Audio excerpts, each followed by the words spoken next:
and I feel sick." Flo nodded, the tears falling down her cheeks now. "I'm sorry. I don't know what else to say.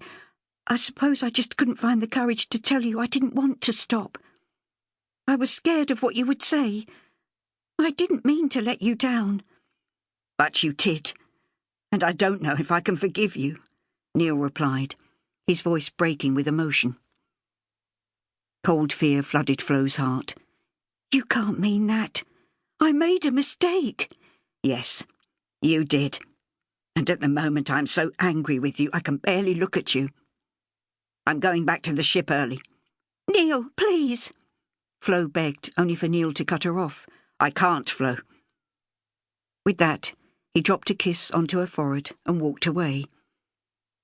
As she watched his retreating back disappear over the brow of the hill, Flo felt engulfed in panic. What had she done? Chapter 1. 2 months later. As the final notes of "I'll be seeing you" came to a close, a polite round of applause rang throughout the little front room in Islington.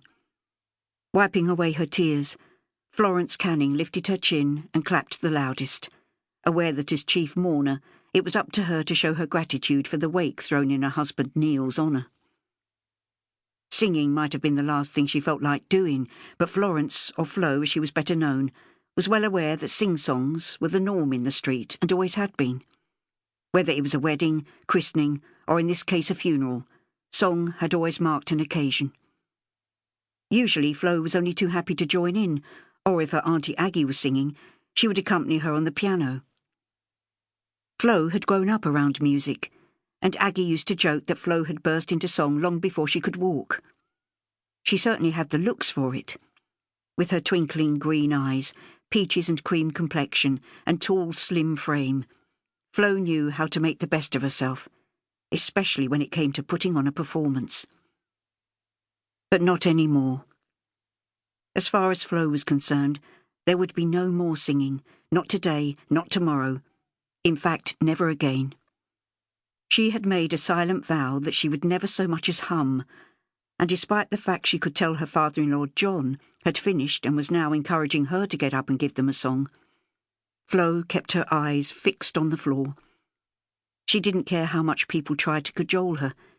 Singing was not for her. Not anymore. Instead, Flo shook her head and moved out into the cramped hallway. She sank onto the bottom step of the staircase, the wood creaking beneath her weight as she did so. The familiar noise made her smile. Funny how in one moment you can feel as if your world has shifted, while in another it can seem as though everything is exactly the same. This bottom step had creaked in just the same way when her Uncle Ray was alive, and had been the signature noise to so many memories, including the first time she kissed Neil goodbye after he joined the Navy.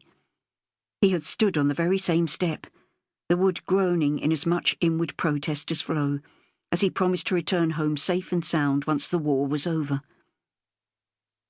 She pushed the memory from her mind and leaned her head against the banister.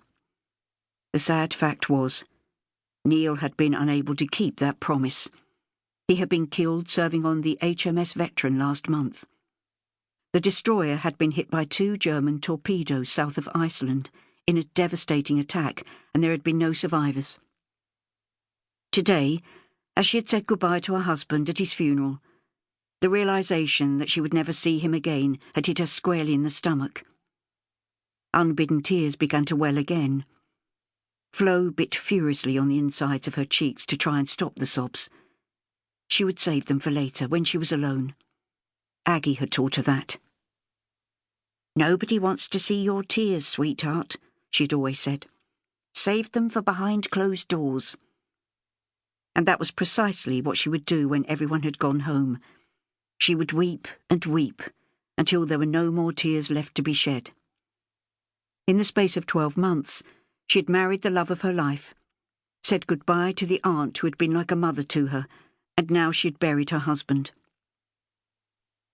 As the sound of singing started up again, Flo looked around the humble home that her aunt had left to her in her will. She had lived in this 2 up, 2 down in the heart of North London since she was 5.